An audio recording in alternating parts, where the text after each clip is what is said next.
Hello, everybody, and welcome to another edition of the Bengal Tiger podcast. I'm Matthew Brune, and joining me once again today is Shea Dixon. Shea, um, it is July 31st right now as we are recording this, and that means we are 4 days away from the start of fall camp in Baton Rouge. August 3rd will be the official kickoff for fall camp at LSU, and yeah, it's here finally. You ready?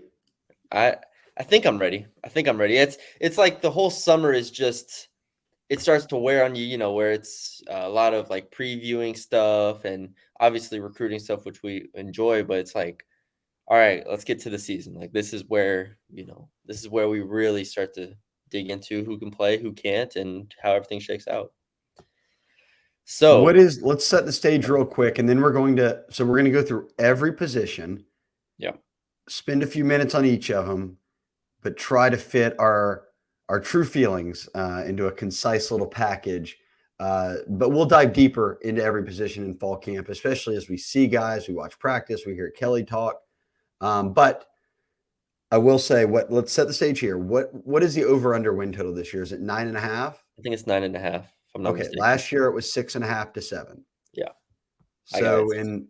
in 1 year, yes, they won the West and all that, but none of that matters. It's really what are you bringing back? How does it set up? That's what Vegas is going to look at your schedule, and they expect LSU to be a 3-win team better than they thought they were a year ago, meaning that LSU was way ahead of schedule a season ago. Now they're on schedule. We've talked a little bit about Matty B expectations. My expectation is very simple: win one more game than you won a year ago. So get to 10 wins in the regular season, guarantee yourself a New Year's Six bowl. If you achieve more than that, that means you might be in SEC title contention. It may mean you're in playoff contention. But for me, that's the goal: win 10 games. Yeah, I agree. And I've written a lot about the schedule, the other teams in the SEC, kind of to get a better grasp of what LSU's up against. And while I don't think it's the best the SEC West has been outside of Alabama and LSU, those are still really, really capable teams. Like those are five teams that are not going to lay down. A&M, Auburn, you go down the list, Mississippi State, Ole Miss. Like these are teams where I was listening to some podcasts, and it's like people don't know who to put last in the SEC West this year. It's like, do you put Auburn, Mississippi State? Like these are all really talented teams that have clear strengths this year. So it's going to be interesting to see how they run through the schedule. These are not, you don't write in Sharpie, oh, easy dub at Mississippi State, they're hosting Auburn this year. Like you don't write in Sharpie that those are wins, but they are going to be favored. And like you said, the standards are different now. You're now expected to win those games coming into the year. So it's going to be really, really interesting to see how they handle all that. When Brian Kelly, I thought, summed it up really well. I like hearing Brian Kelly talk the more and more that Yeah, we hear him, because he's great. I feel like he's honest to with the assessment of himself and what that means for this program. And he said a year ago, my big thing was, and we've talked about this a million times, he had an all new staff, he had a all new roster, he was in a new building for the first time, he was trying to build the foundation. But the point I'd like to circle here, as we just talk about the team, just before that, the actual season, you mentioned the schedule. He said, I didn't know what it was like to play an SEC schedule. So when we go and play Auburn, who on paper is one of the worst teams in the SEC. They don't have a ton of depth, but you go over there and their stadium's sold out and they've got you on the ropes, pretty much the whole game. And then you could play games like A&M, where on paper they may have the best roster outside of Alabama in the SEC West this past season a year ago, but they couldn't beat anybody, and they go in there and run you out of their own buildings. So it truly is every play, one play at a time, even more so, more specifically than the old adage of 1 week at a time. No, Brian Kelly has stressed it. It is one snap at a time in this conference. And I think he's drilled that into this team. They understand it in terms of preparation and focus, and certainly execution. So I feel good about me saying I want them to win 10 games in the regular season. I think they can do it. Yeah, I would set it right now at 10. 10. It'll be interesting. We'll do our preseason or our preseason predictions a week or two before kickoff, but I'm feeling confident somewhere between 10 and 11 wins at this moment. So who knows? Maybe I got my bet right last year was over 6.5. That felt easy. And it was weird because it was for reasons that didn't even weren't the reasons why I bet it, but that's a really good team last year. So we'll see how this year goes. Let's get into it. We'll go position group by position group, spend a few minutes on each one to give you a full preview of what we're expecting through the fall, position battles potentially. But we're starting at quarterback, and there is no position battle here. But LSU does have one of the best quarterback rooms, I say, in the country as far as 1-2 punches go. Obviously, there might be rooms that have 3-4 guys that are really high. And I think Ricky Collins is going to be a fine quarterback for LSU. I think he will be competing in future years. But as far as this year goes, Jaden Daniels, Garrett Nussmeier, two elite quarterbacks, two quarterbacks that I've said are top 5, 6 in the SEC. I think Garrett Nussmeier is that good. But with that being said, Jaden Daniels is the starter, all SEC first team preseason team. What are your thoughts on the quarterback spot? What do you want to see or hear throughout the fall?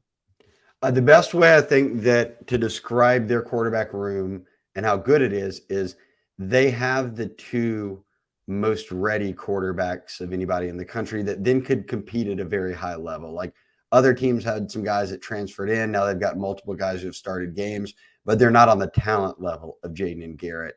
And you're right. I don't know how you want to define a battle or a competition or any of that when it comes to quarterback. The reality is we know Jaden's a starter. Brian Kelly said it, but he doesn't have to. This is the same thing as last year, except now you've added 13 games. One guy started nearly 50 college games. The other in Nussmeier has started no college games. That guy isn't beating out the guy who started 50 something college games and is carrying top 5 Heisman odds. But, and I've talked to sources about this, I think the average fan, or maybe the fan who follows LSU really closely and knows kind of how each game flowed and what everything looks like there. If Jaden is limping around in a game or if he's not playing well, Nussmeier will go into the game. That wasn't the case the year ago. Like Jaden had to gut it out against Arkansas. There were other games like that. Yes, we saw Nuss come in the second half of the SEC championship when Jaden couldn't even walk anymore at that point. But this year, they trust Garrett Nussmeier so much more to be that guy to put into the game, whether it's poor play, whether it's needing a spark, whether it's being, getting injured, whatever it might be. That wasn't the case a year ago. It was Jaden. That's not a knock on Jaden now. It's just some praise to Nussmeier that he is that ready to be the guy that if he has to go in, he can go in. I don't really care about what they talk about in fall camp, how far they've come. I know I watched them. I saw them again in the spring. I know what kind of players they are. If Jaden gets, and people just want to say the deep ball, or if he'll let it go, however you want to put it, if they add an explosive element to this passing game through Jaden's arm, and they continue to use him as a dual threat quarterback, this offense has the weapons to be at wide receiver and certainly blocking in the trenches. And they've got 8 running backs on roster. You pick one that you feel like playing or running the hot hand. I don't care. Then you look at the tight ends, Mason Taylor coming back, a lot of Kamorian Pimpton, some good tight ends coming in. They can run with anybody in the country. So for me, quarterback comes down to that. I want to see them have an explosive element in the passing game. Yeah, the vertical passing will be the talk of fall camp. I will say, even if we're in camp and we see, him complete a 30, 40-yard pass, it's a lot of it is going to be camp. We have to see when the bullets are flying. We have to see when Florida State is obviously the opponent in Orlando. So we know Jaden Daniels has the capabilities. That's been my whole thing the whole time. Last year was literally the lowest yards per attempt of his career, probably the lowest average depth of target of his career. Like last year was probably the outlier if you look at his career in totality. But why was it the outlier? It was because he's playing obviously SEC competition. It's because he didn't know his receivers. He was getting comfortable and he kind of dropped his eyes and just started running in a lot of situations. This year, I think I've put it on record. I expect him to run a bit less. He had 180 plus rushing attempts last year. And with that, I think his eyes will be forced to push down the field a little bit more. So, and we'll get to the receivers in a bit. I think he has some weapons that can open up the field for him. Running back, there's 8 of them, like you said. Yes. And to quickly wrap them up, Josh Williams, Logan Diggs, John Emery, Noah Kane, Armani Goodwin, Trey Bradford's back, Caleb Jackson, Trey Holly. Those are the two freshmen at the end. They all have their own question mark, I'd say, for several different reasons. If you go down the list of, can Josh Williams replicate what he did last year? Was last year his ceiling of, about 500 yards, being a good all around back? Logan Diggs transfers in from Notre Dame. John Emery missed spring with academics, but he's supposed to be fine for the fall. Noah Kane was kind of just their goal line back last year. Can he be more? Goodwin coming off injury, a serious knee injury, missed spring and missed summer. And then Caleb Jackson, Trey Holly are two freshmen. And then Trey Bradford comes back after missing last year. Where do you want to start? Because to me, this is a very much the fall will be very telling of who this staff trusts. Yeah, this is going to be Frank Wilson's call. And Frank Wilson, among anyone who's been on the staff currently, has coached at LSU longer than anybody. He's had multiple stops. We've seen the Fournette days where he had a bell cow, and even then, guys like Darrell Williams were getting carries, who's an NFL running back. Yep. And we've seen years where 3 to 4 guys ended up at the end of the year, right, having about the same amount of touches. Last year, that was kind of the case, Matty B. 4 guys or so, 3 guys finished about the same, but it was because of injury. It wasn't because everyone was healthy and they were just splitting it. Josh Williams was out for a bit. Goodwin, is in and out. Noah Kane was the only one who actually just kept playing the entire time. So I don't know where you start. I think it could be fun to debate if freshmen like Caleb Jackson can break through and get touches. Can, Armani Goodwin or Trey Bradford do something for you this year? Because they have that kind of burst in them. John Emery is always your kind of wild card to circle as saying, well, he was once the number 1 running back in the country coming out of Destrehan. He was a 5-star.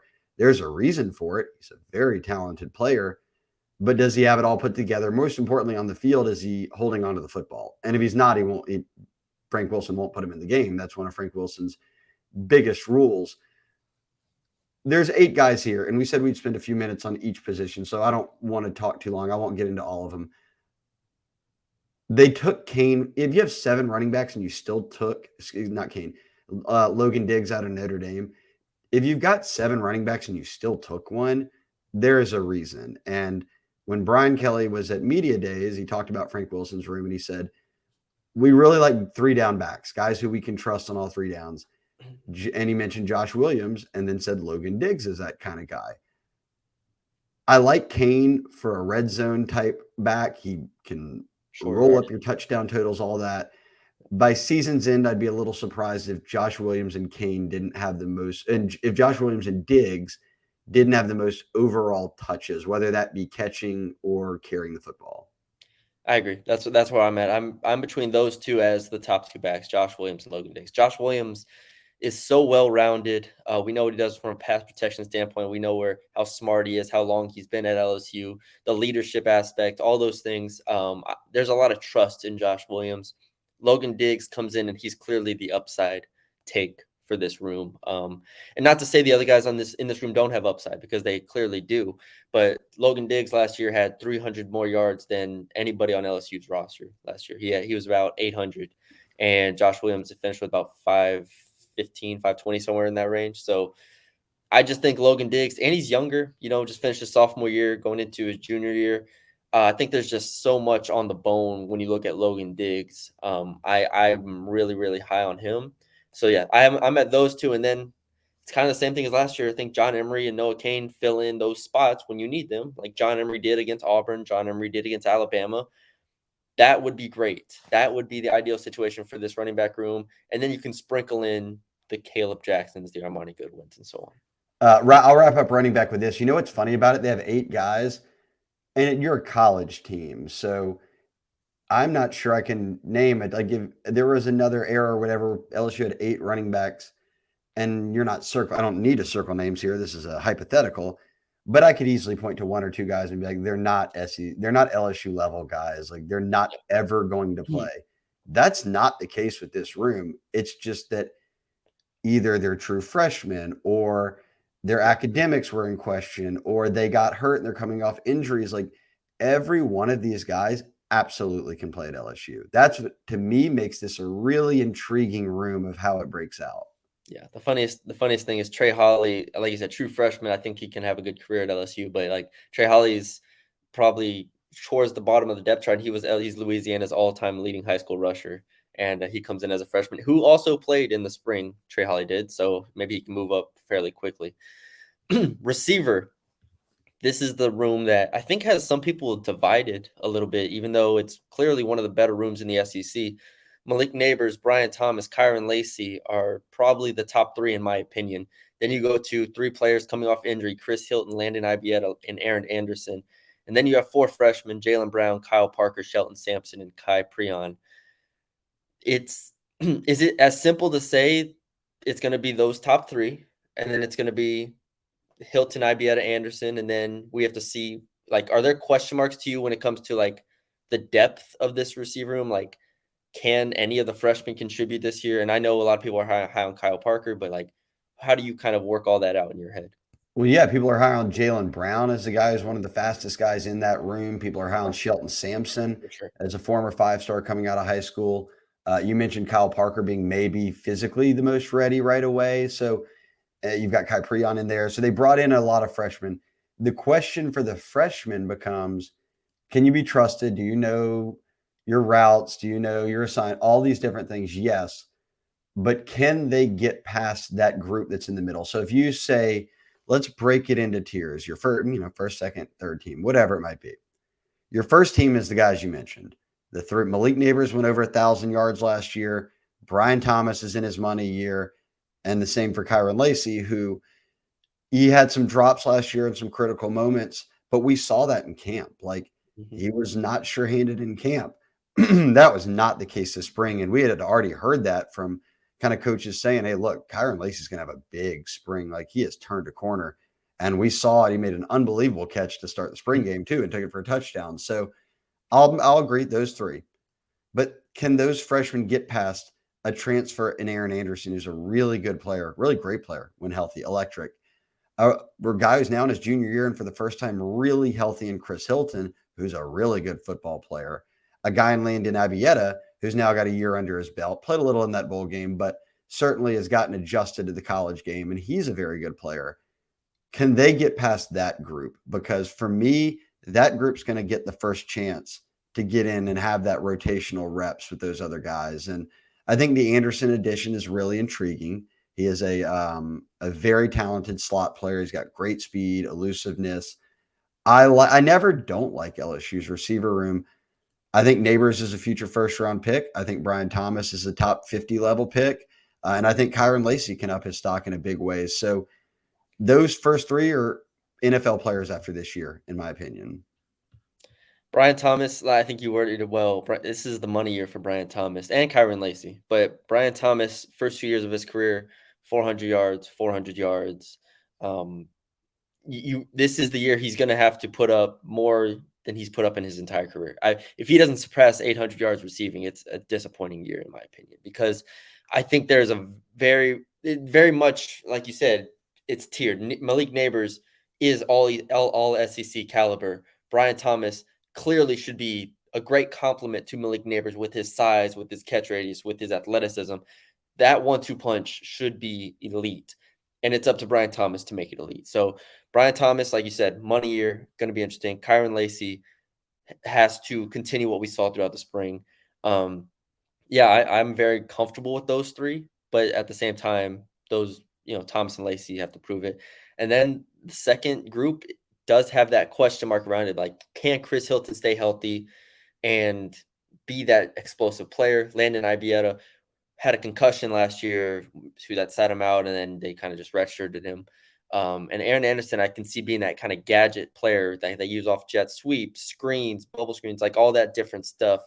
I'm comfortable with this room, but there are still some question marks here that are going to have to be answered in the fall and once the season starts. Tight end. Oh, you got another one? You got anything else on receiver? No. And I think the question marks are good question marks, not like it's worrisome and that they might not be good. Like this is going to be a very good receiver room. Yes. Talent perspective wise, this is an elite receiver room. Yes. Okay. So tight end. We could have spent 15 seconds talking about this position had they not recruited people in the offseason, because Mason Taylor, your only returning player on roster at tight end from a year ago, obviously he was almost forced Yes. into a role that he then succeeded in, had a breakout year. You know what kind of player he is now. You know what you're getting in him. Certainly, they've worked this offseason on really rounding out his game. Again, he was an 18-year-old freshman. He's going to have himself bulked up. He's going to be a little bit more able to block, things like that. But in the offseason, we talked already a lot about the three guys they signed in December: Kamorian Pimpton, Mac Markway, Jackson McGohan. Markway and McGohan were here this spring. We talked about them. Markway is your true inline blocker. McGohan, more of a slot tight end type that can go out and catch the football. And Pimpton finished as a top 5 tight end in the country, maybe one of the best catch radiuses we've seen in recent cycles. When I asked Brian Kelly about him on signing day, he says that he hasn't seen a tight end that has this sort of combo of measurables, catch radius, ability, and the upside is there. Yeah. And then they go and get Connor Gilbreth out of JUCO, who's coming in Connor Gilbreth's words, I'm coming in to block people. I don't care about catching a football. I'm a 6 offensive lineman. And in Brian Kelly and Mike Denbrock's offense, you'll take that all day long. Like you have to have that type of player. So you added 4. You already had Mason Taylor. We feel good about this room now. I think the only thing we now have to see is how does it play out? Like, is Gilbreth the guy, or is it Gilbreth and Markway blocking? Is Mason Taylor always out there, or is Pimpton starting to get some run? I'm curious to see how it unfolds, because I think people could just look at what Mason Taylor did, Matty B, and say, that guy's going to get all the catches, all the attention. And I don't know if that's the case. Yeah. This is the position unit that I'm most interested to watch in the fall. I think there's a lot of different ways this can go. Not with Mason Taylor, like you said. I think Mason Taylor is locked in, but at the same time, how how are the responsibilities divvied up? Because now Mason Taylor doesn't have to do everything. That was the big thing throughout the last season, was like, all right, Mason Taylor, you have to learn how to block. The first 5 games of the year, he couldn't block. And then he took strides forward and he was able to block by the end of the year.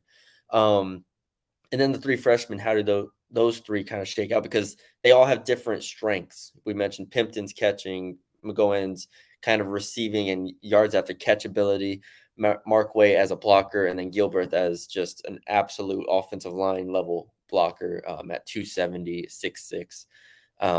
He's going to be an interesting player to watch. But like, the packages that they're able to run this year are different than what they were able to do last year.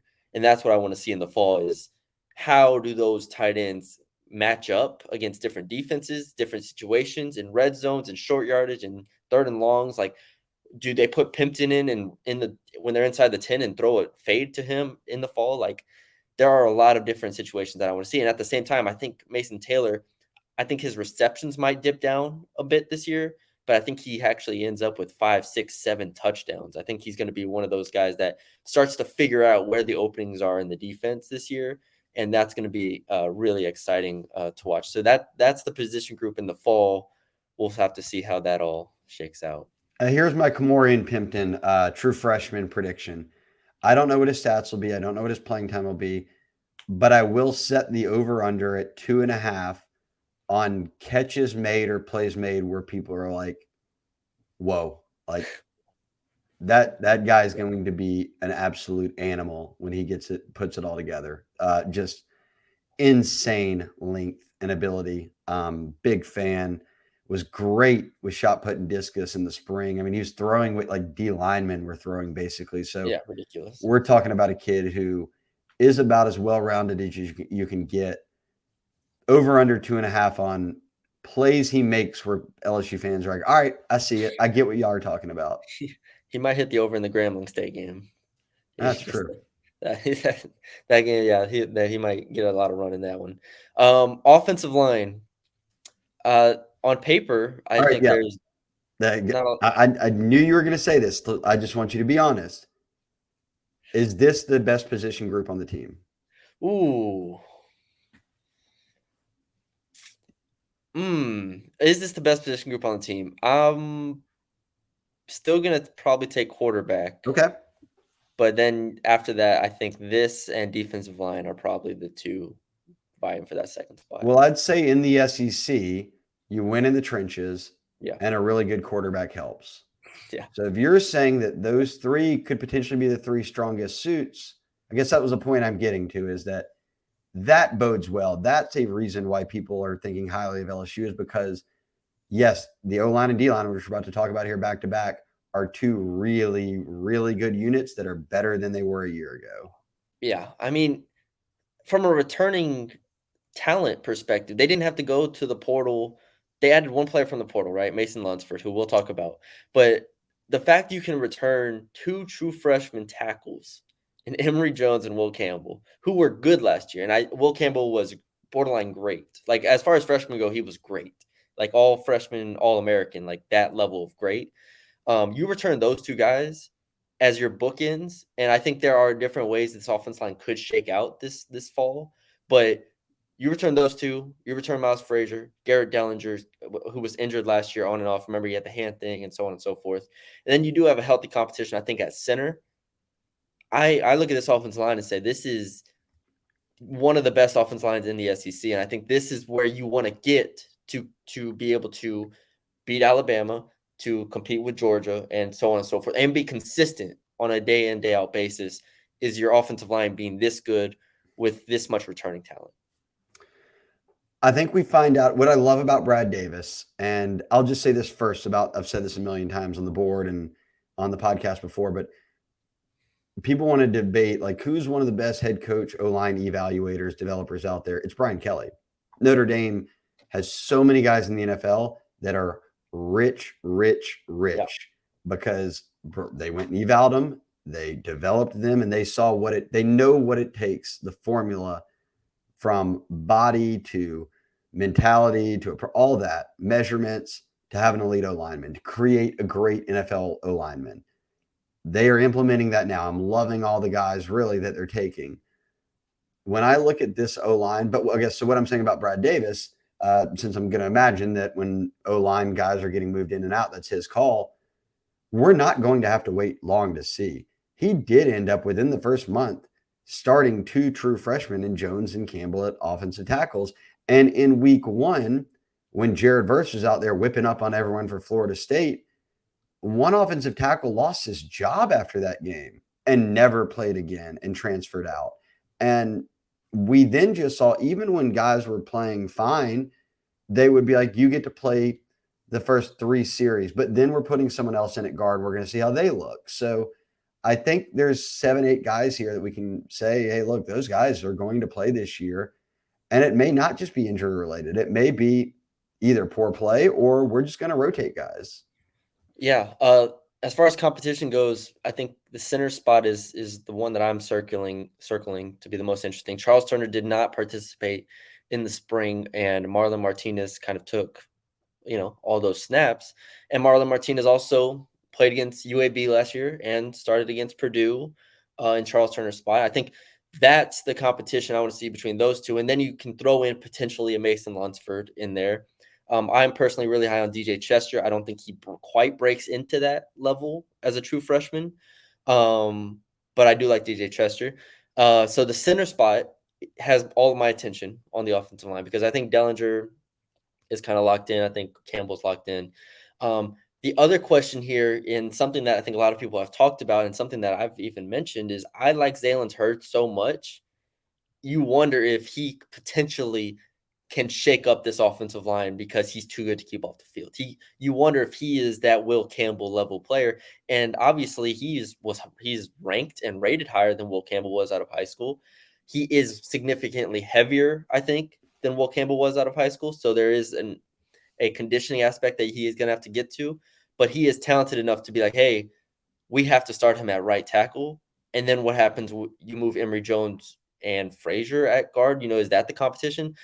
Though that's the secondary competition that I'm looking forward to seeing is, does Zaylen Hurts shake things up? I'm with you, but I don't know, like, for me to even predict, okay, well then put Zaylen Hurts at right tackle and move Emory Jones inside. He may be more of a natural guard. I'm then having to take off a Garrett Dellinger or a Miles Frazier who started every game for him Was last really year. good. Like, there's no Yeah. knock on those guys. Those guys are very good football players who are not underperforming or anything. In fact, they're only getting better. So it's going to be fun to watch. I don't think anyone's taking Will Campbell's left tackle spot, but No. all the other spots could shuffle around just depending on what Brad Davis, the O-line coach, sees, how he feels. I also think DJ Chester, as a true freshman, is someone who could knock on the door for playing time. And then, as you mentioned, they only took one transfer in Mason Lunsford, and he's started games before at Yep. Maryland. So they have depth. They have all their starters back. If you're just counting guys who started games last year, Yep. everyone who's in that first five started games. And what people can kind of be quick to forget, entering last year, Marlon Martinez had played the second most games of anyone on the team. And every backup except him transferred out. Why? And I asked him that this offseason, and he said, look, I wanted to stick it out. I want to battle. But I also think he knows Charles Turner wasn't going to be here in the spring because he was injured. He could get all the first team reps. Mhm. And then he believed that, I think he believes that, hey, I can battle and win this job. And if not, be in a very heavy rotation. Or he has started at guard before. If you have to put him at guard, you can. So I love their line group. I have Yep. no beef with it. Yeah, I agree. Like we said, Hurd and Chester are two kind of X factors here that we're gonna have to see as far as young players really stepping up. And I do like Paul Mabenga as well, but he was very much when they took him as a kind of high 3-star guy. It's kind of a project long term, just with his athleticism and his upside. So defensive line. That you asked me what the best position group is. I could say the one with Mekhi Wingo and Mason Smith on it very easily. So you start with those two as your defensive tackles, then you go to Savion Jones as your defensive end, and we'll include the jack linebacker spot here because it is kind of a stand-up defensive end position. And you have Ovia Gofu and Braden Swinson battling it out for that spot. The depth is the main thing going into the year that we're going to have to see, especially at defensive tackle, because last year at defensive tackle, Jaquelin Roy and Mekhi Wingo played some of the most snaps of any defensive lineman in the country. Is the depth better there? You add a ton of transfers: Jordan Jefferson, Jalen Lee, Paris Shand, and then obviously Fitzgerald West finally moving back to defensive tackle, I think helps as well. And then at defensive end, you have basically 3 5-stars with Savion Jones, Quincy Wiggins, and now Deshaun Womack. The depth of this defense line should be better, and that's where I want to start with this unit. Is I feel better this year than last year because last year they didn't trust anybody after Roy and Wingo once Mason Smith went down. Yeah, it's funny you think about how talented they are. As you mentioned, the 5 stars. Mason Smith is a 5-star. He starts. Mhm. Savion Jones is a 5-star on three. He starts at D end. His backup in Quincy Wiggins was a 5-star. And then you just signed Deshaun Womack, who can play jack or put his hand in the dirt and play end. He's a 5-star. So Yep. you have stacked up elite D linemen. And now, really, if you look back on it, you can just call Mekhi Wingo a 5-star impact player because All freshman team and yeah, now I mean, all he SEC was all team. SEC as a Yeah. freshman. He's all SEC this past year now. He's Yeah. voted onto the all SEC preseason team. So everyone holds him in high regard because we saw what he did at both Missouri and then LSU when he elevated kind of the level of competition to even get on the field and then the level of teams they were playing. I think that I love this group. I think I would argue that maybe it is the one that is the most talented on roster, but there's unknowns for me. I don't know what the jack linebacker rotation will look like. They've talked up Ovia Gofu. We know Braden Swinson came in. Those guys are transfers. I just don't know yet. And this is going to be a theme for another spot at defense when we get there in a minute, but I don't know what they have. And yes, I do know what Mason Smith, who I think is going to have an amazing year, but Mekhi Wingo, and I think it's time for Savion Jones to break out. Quincy Wiggins in year 2 can break out. Deshaun Womack is a true freshman. I'm telling you, this kid is wildly talented. We could be talking about him like we talked about Harold Perkins a year ago. I kind of know what all those guys can do. And I'll toss Jacobian Guillory in there because he has been here a few years. He's a nose tackle. I think that he steps up and can really be someone who can come into a rotation and play very well for him. But I don't know, again, what the two transfers at Jack are going to do. I don't know how good Paris Shand can be on the defensive line. I don't know how good Jordan Jefferson can be on the defensive line, who was a really good player when he's healthy at West Virginia. The same with Jalen Lee, who was getting in and getting kind of nose tackle interior reps at Florida. And then you've got some guys who are, young and coming back on the team. Fitzgerald West, Tyge Hill, Bryce Langston is still on rosters. So toss in Jackson Howard as a newcomer. Obviously, Dylan Carpenter will be a newcomer. Like, they're so deep. I just don't know after that first like five-ish guys, like how good, like how impactful they will be. It's very fair, especially considering Jordan Jefferson didn't participate in the spring. Deshaun Womack is that guy who we're like, he's going to get on the field. We just don't quite know how or when, because he is the same size as Quincy Wiggins and Savion Jones. Like, the measurables scream defensive end, but when you watch him play, he can easily play the jack linebacker position. He can easily be a stand-up edge rusher and be probably, and this is where I want to go, like, secondly. So we talked about the depth, where I think you covered it well. It's like, all right, they have these names here. We're going to see how they do in the fall.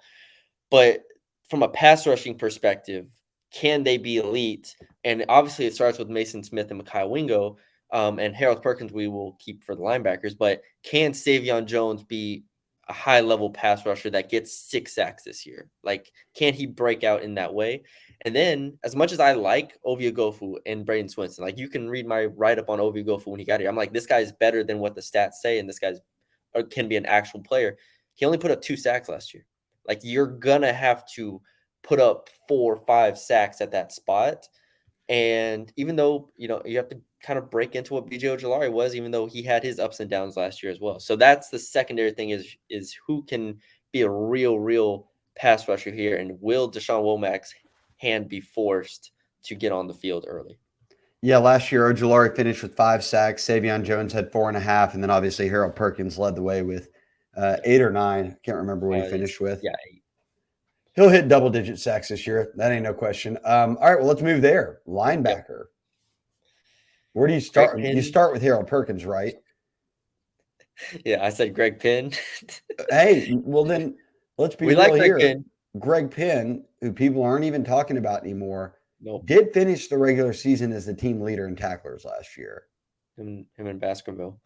Baskerville finished the actual season after the bowl and the championship, but Greg Penn did finish the regular season as the number 1 tackler. You have Harold Perkins, you have Greg Penn as the returners. Then you add Omar Spates from Oregon State, all Pac-12 first team last year, basically 4-year guy at Oregon State. West Week and Whit Weeks are basically the guys I have penciled in at 4 and 5. Whit Weeks, true freshman coming in, who everybody, including Shea and Billy and myself, he's are so good, incredibly high.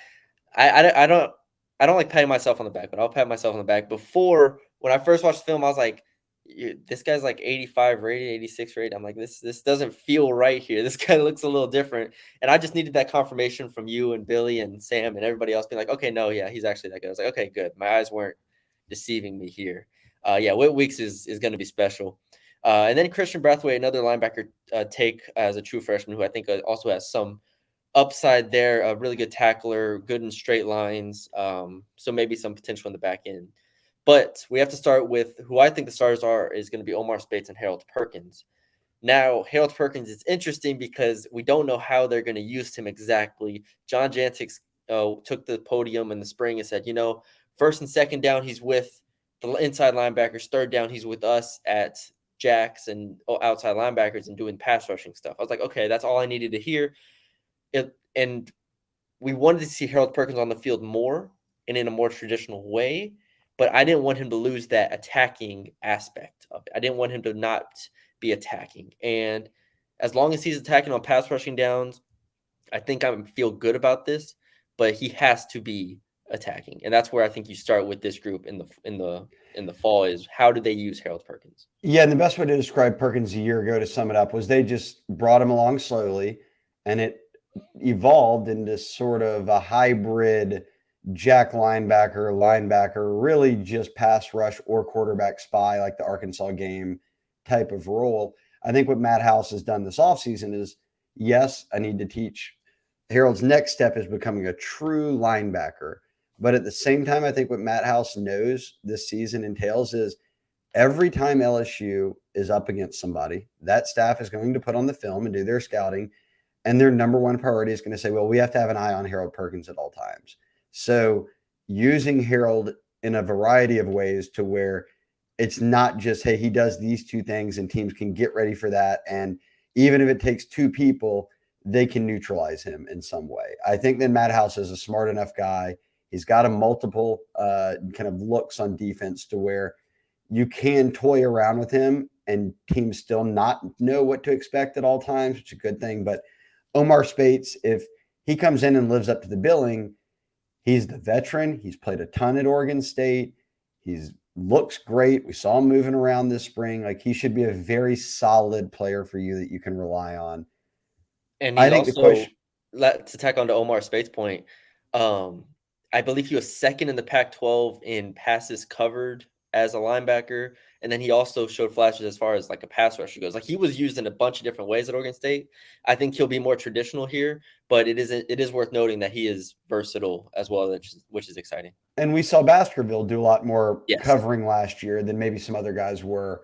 I do think there's still a role for this team for Greg Penn. I mean, I don't think you go. Matt House believed in Greg Penn last year. He started him in every game, and he did run up a lot of tackles, and he played. He didn't play well in some spots, but he played a lot better than people were saying he did on the year. The same thing that I have with Damone Clark early in his career. Weeks, the older Weeks, I think, is a very reliable second team or third team, like someone who's coming in, giving you reps, and playing a lot of special teams. Yeah. Whit Weeks, I think, has the upside to really contribute. I don't know if it's this year. Is it next year? Regardless, you'll see some flashes. But for me, it starts and ends with Harold Perkins. If Omar Spates is what we think he's supposed to be, then he locks down that role, and it allows Harold Perkins to do so much more.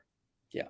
And when Harold Perkins on third downs or second downs or whenever they want to put him at an outside linebacker spot or put him in a purely attacking role, then do we see Greg Penn come in very often. And I think there's a world in which if we look at like what percentage of snaps Greg Penn plays, I think it could very well be like 50%, like by the end of it, because Harold Perkins is going to be used in such different ways. I was really encouraged in the spring game, him at inside linebacker, blitzing from that spot and getting a running back on him. Like, it was Noah Cain having to pick him up in the spring game. And I'm like, I will take that 10 times out of 10 if you're LSU. If we can get the opposing running back to have to guard Harold Perkins, who's coming right up the freaking A or B gap, like, you take that 10 times out of 10. And so that's where I was encouraged to be like, hey, he can come off the edge, but if he comes up the gut and a running back picks him up, that is hell for opposing offenses. We feel good about linebacker. The Harold Perkins show continues, and I'm excited to see what these other guys can bring. I tweeted out, could he get 100 tackles, 20 tackles for loss, and 10 sacks this year? And that feels very attainable. But he ended last year with 72, 17, and 7, something like that. But he also didn't play the first month of the season beyond special teams and a little bit of edge rush stuff. Exactly. Okay, so I think corner is the group that we can spend the least amount of time talking about, because I think that Brian Kelly's right in what he said. We could sit here and talk all we want about it. We actually don't know anything about the corners. And that's what Brian Kelly said. He said, this is the dangers of the portal. Last year, we took all these portal corners. They saved our season. I mean, Mekhi Garner, Jarek Bernard-Converse, those guys. This year, they do it again. They take Denver Harris out of A&M. They take J.K. Johnson from Ohio State. They take Zy Alexander from Southeastern. They take Deuce Chestnut from Syracuse. But we don't know. Like, yeah, we saw Denver Harris play half a season, and he was a midseason All-American as a freshman. How does he look here? As Brian Kelly said, yeah, Zy Alexander's film's great, but he was playing at the FCS level. What is the jump to the SEC? Like, Deuce Chestnut was a phenomenal player in his first 2 years at Syracuse, but now you're playing at a new level, and you weren't here all spring because you were injured. And then J.K. Johnson's coming off injury, coming out of Ohio State's program. you only return one corner from last year in LaTerrence Welsh, and he was a freshman who only played special teams. So, like, I truly, and as Brian Kelly said it, we will not know anything about this corner group, and he gets to watch practice. He sits in film meetings, all that. Until they play Florida State and they go up against those receivers FSU has, you don't know what these guys are. And it was in that game last year where we saw Garner make some plays, Converse make some plays where you're like, all right, these guys are solid. Yeah, and we saw who could and could not play in that game, and that is quite the receiving core to start off the season against. Again, I did the rankings of all the position units that LSU is going to face this year. Did I have Florida State 1? I'm pretty I sure I think had you had Florida State 1. I think I had Florida State 1. That is a receiver room right there and a quarterback. So that's going to be a lot of fun. I can't wait for that game. But yeah, as far as the LSU corners go, you laid it out well. We don't know, and anybody saying that they know who the starting two corners are lying, because as much as I think Denver Harris will be a starter against Florida State. We don't know. We have to see the entire next month of football, because in the spring he wasn't locked in at one. They rotated guys in the entire time. So yeah, if you're asking me, throughout this summer, I've maintained that if I had to guess, I would guess Denver Harris and Zy Alexander. But I'm really high on J.K. Johnson, because when we did our top 40, I think I had J.K. Johnson like in the top 30 or something. I think he's really good, because I watched him against Penn State last year hold up and play that cornerback position well. I watched Zy Alexander and Denver Harris last year show flashes as well, but then LaTerrence Welsh, who I love, comes out and has a great spring game and a great spring, and now we have to throw him in the mix too. So yeah, too many question marks here to really, really put a lot of time into it, but it's going to be something that I think everybody is watching this fall. Safety, I think the debate with safety for me really is who's after the guys you know about. So, like, you return two starters in Major Burns and Greg Brooks. They will debut in fall camp as the two starters at safety. Your nickel is Sage Ryan. He was there the whole spring. He will be out there for the first fall camp reps. There will be position battles, sure, but your thoughts, because Matthew Langlois is now healthy. You look at a guy like Andre Sam, who they signed and brought in as a depth piece, but someone who could certainly compete to play a good bit at safety. And then they've got guys like Jordan Allen coming back. They've got Javian Toviano coming in and really making a splash as a true freshman. Kylan Jackson, if he can turn it on, is a very good player.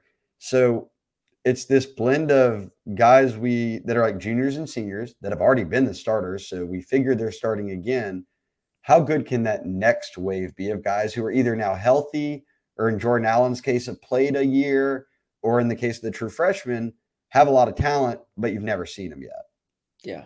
Jordan Allen is also someone I was high on out of high school 2 years ago. I think he could be really, really interesting. But the competition at LSU just doesn't, you have to be elite. I mean, pretty much to start at LSU when LSU is clicking like this, right? When LSU is projected to get 9 to 10, 11 wins.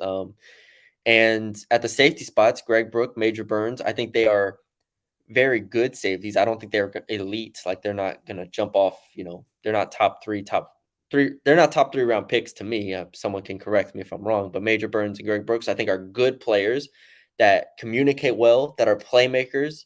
I think Greg Brooks is going to have a really, really good year, because I loved what I saw from him last year in those situations where he had to make a play. He made the plays against Auburn. He'd make the plays when this team needed him.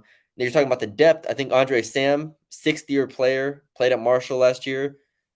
All you have to do is go back and watch the film, which is basically what everybody did, is go watch his game against Notre Dame last year, where he single-handedly basically beat Notre Dame. And you have to be like, all right, that guy's going to get playing time. Matthew Langlaw, freak of the week, remember a few weeks ago, got the hammer. So he's back 100%.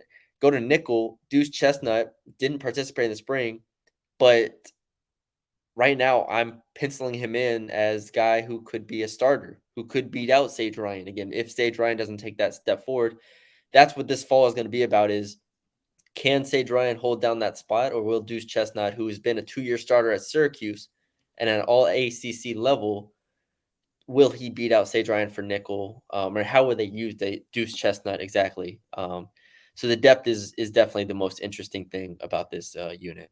I love Javian Toviano. I think he can play safety. I didn't mention him. We have him listed with the corners. Yeah, no, I On think he could play the roster. corner. I think he could play safety. I think he could Dude, play that dude nickel. is, yeah. Very versatile. I'd be surprised if he didn't get on the field in some capacity this year. No. But before we move on from safety, I did just want to add, because I just don't think people realize it, Matthew Langlois, who came out of Catholic Point Capee 2 years ago, he's in the 2021 class. He's been injured in back-to-back years, so we just have not gotten to see him. When he left high school, ESPN had him as the number 77 safety in the country. Rivals had him as the number 35 safety in the country. 24/7 had him as the number 23 safety in the country. We had him in On3 as the number 5 safety in the country. So when he's healthy, there are people who believe Matthew Langlois is a very, very good football player. Yeah. He showed it in high school. It was lower level ball, yes, but he's adjusted now. He knows what he's around in LSU's locker room, what you're up against in the SEC. If he stays healthy this year, he's getting on the field. I firmly believe it. I don't look too far ahead, but man, next year we skipped to 2024 at this time next year. Brooks, Burns, and Sam will all be gone, right? We're gonna have like Toviano, Jackson, Langlaw to debate over, and then obviously whoever they add from this year's class as well. But that's gonna be a fun look ahead there. But I do think a lot of this hinges on Sage Ryan's development, because this is year 3 now for a 5-star. And some people were disappointed that last year he didn't start. He started 1 game out of 14. Some people were disappointed with that. This is the year. There's no excuses not to either start or be a major contributor and succeed when you're in that position. Because last year I do think it was a mixed bag. And if he cannot take that step forward, Deuce Chestnut is sitting right there who can do everything. And Javian Toviano is also sitting right there, who I think could very well start if things break his way. So. And you've always liked Jordan Allen, but he's only in I year love 2. Jordan Allen. Yeah. He's only in year 2. We'll see. Okay, we're coming up on an hour mark, and I know we still want to hit some rapid fire questions at the end. So let's breeze through special teams. I think kicker and punter are not much of a debate. You've got your starting kicker back in Ramos. You've got your starting punter back in Groudon, in Bramblett. Yeah. I'm going old school there with the Josh Groudon. Back in Jay Bramblett. I don't see them being overtaken by anyone at this stage. I guess we'll let fall camp play out, but Bramblett was very clutch for them a year ago, and they rode Ramos from start to finish. Unless Dybert is taking his spot, you would think it's Ramos as the kicker. Yeah, Dybert's going to have to be would have to take a significant step forward, but we talk about it a lot.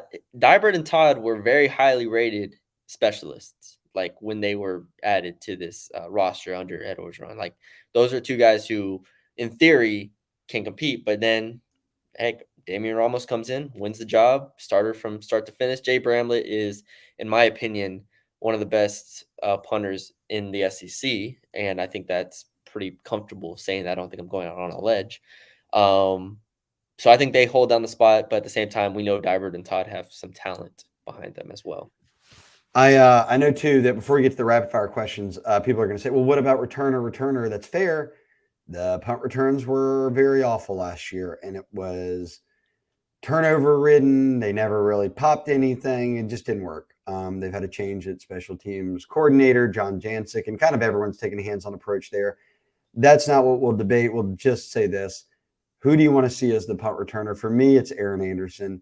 You got him in from Alabama. You brought him back home, and I've covered this state since 2004. Aaron Anderson's one of the best returners that I saw at the high school level. Put up about 20 touchdowns, I think, over in New Orleans. So it'd be very interesting. They have this team has a lot of guys who can return punts. A lot of them. Very talented. Where do they go? I do not know the answer. I will be surprised if I don't get to see Aaron Anderson out there at some point, because that is what he is very good at.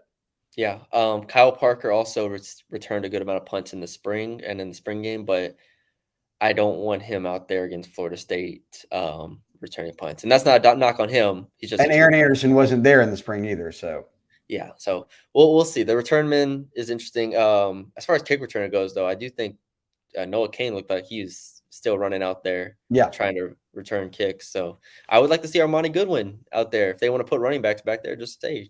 Well, and these days too, with the rules how they are now, your kick return is not as important as punt return because correct. most teams' goals on kickoffs is just we'll take the 25-yard line and we'll just kick it out of the end zone.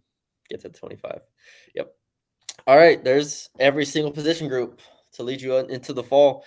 We do have. So earlier this week, I posted asking for bold predictions for fall camp, and some people sent in their bold predictions for the season.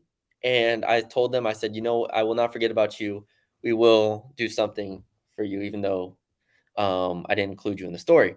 So here, Shea, we have like 8, I think, bold predictions from Bengal Tiger subscribers that I want to give them a shout out, and I wanted to we can quickly say whether we think it is feasible or not feasible.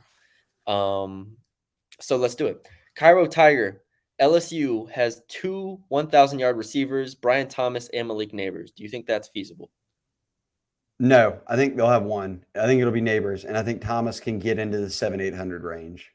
I see Thomas in the you're right, like 800 range is where I have him, but I don't think it's crazy. Like, it's not the craziest bull take. I don't think that's on here. So there's the first. Holy Bull asked or said Caleb Jackson will be in the top 3 in rushing yards and top 2 in yards per carry.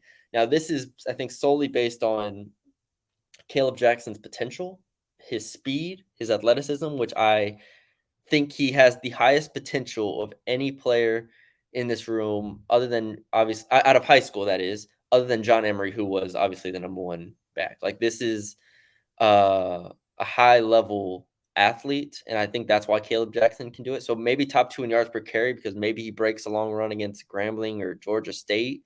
But I don't think he's going to be top 3 in rushing because I think the top 2 is pretty much set, and then I just think John Emery and Noah Cain are they're too solid. They're too solid to break into. All right. I'll go with yards. I could see yards per carry, him being in the top 2 or 3.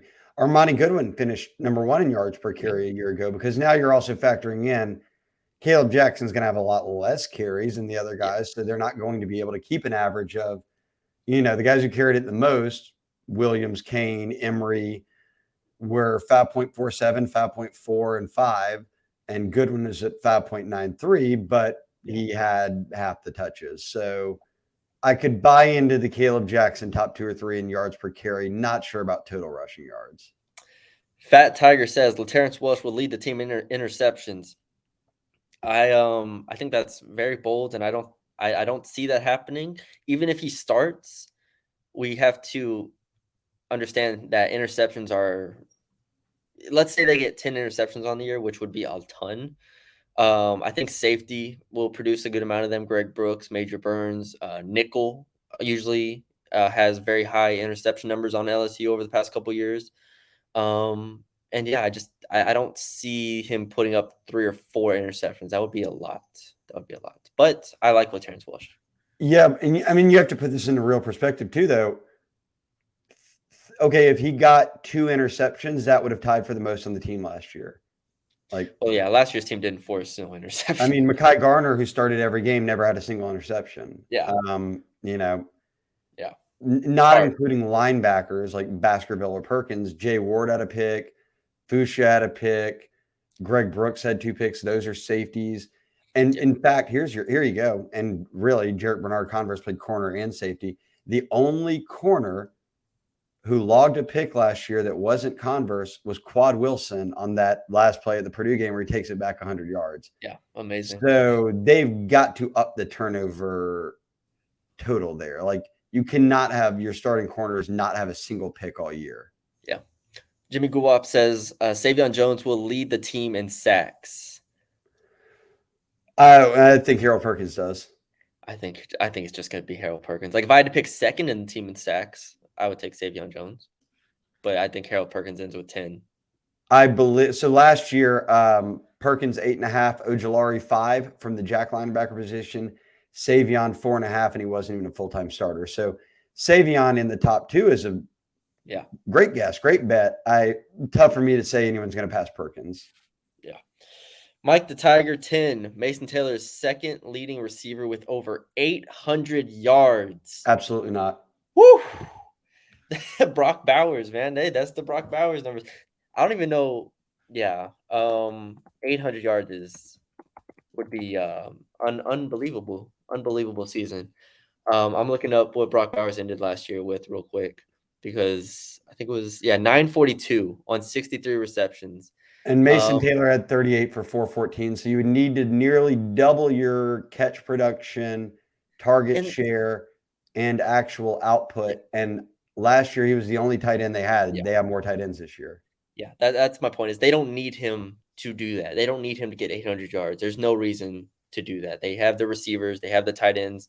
Jaden Daniels should be looking down the field a little bit more. There's no reason for him to get 800 yards. If he ends up with 500 yards, I think that'd be a That's superb. what that's actually the argument there. If Mason Taylor were to hit 800 yards and like 75 or 80 catches, that means Jaden Daniels did not go vertical and get to the explosive passing Brian game. Thomas is sitting at like 300 yards, and you're like, what's happening here?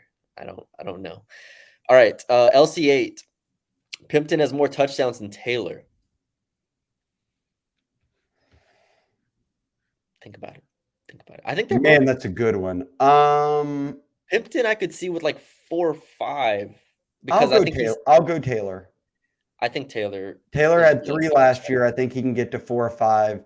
I think Pimpton could get to 2 or 3. So yeah, I'll go Taylor. Taylor will have more opportunities. for sure. Denim Tiger 90. LSU won't have a running back with more than 500 yards. Last year, Josh Williams had like somewhere in the 500s, but he was the leading rusher. I'm gonna say no. I believe at this moment, before fall camp, before we've seen them play any fall camp, I think I'm taking Logan Diggs to be the running back 1 and then like 700 yards.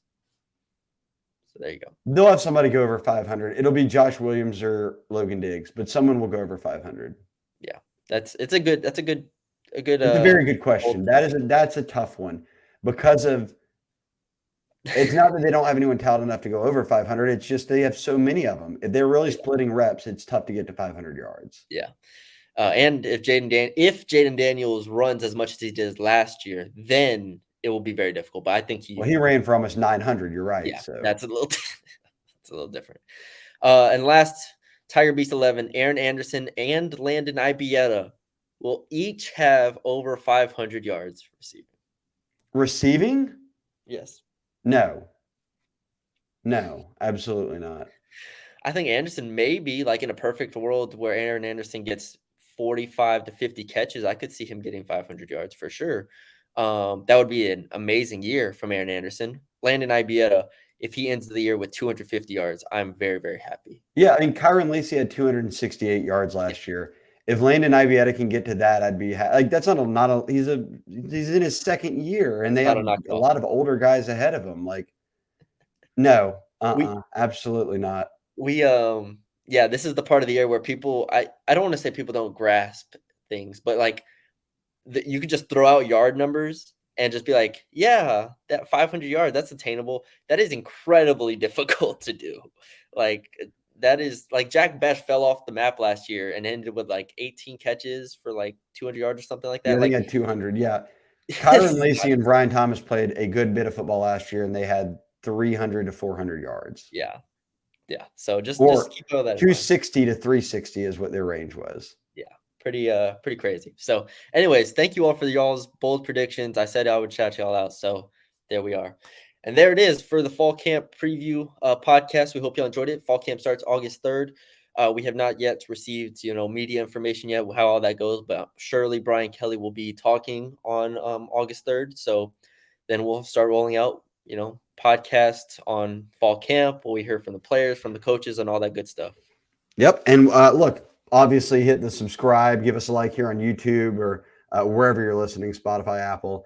But right now on the Bengal Tiger, 1 month for $1, we are rolling out not only tons of fall camp coverage, we'll be out there every day, but a lot of recruiting info. They are getting red hot on the recruiting trail right now. They're about to have another commitment here very shortly after we record this podcast. So get on board. We had a ton of new members sign up over the weekend. If you're not a member yet, Billy, Maddie, B, myself, We're all there. We've got a great national team, but you're not going to beat that deal. $1 for a month gets you into football season, then you can decide what you want to do from there. So BengalTiger.com, you don't need any promo code or anything. Just go to Bengal Tiger, hit the front page. You'll see the $1 for a month. Give us a sign up. We'd appreciate it.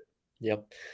And yeah, like Shea said, leave us a like, comment, share, subscribe on the YouTube channel. Thank you to all who have been supporting the YouTube channel. It's been awesome, and it's supporting the podcast as well on all audio platforms. So yeah, Shea and Billy will be back with another recruiting podcast, and we'll be back on Thursday to talk to y'all about fall camp. So until then, we will talk to y'all later.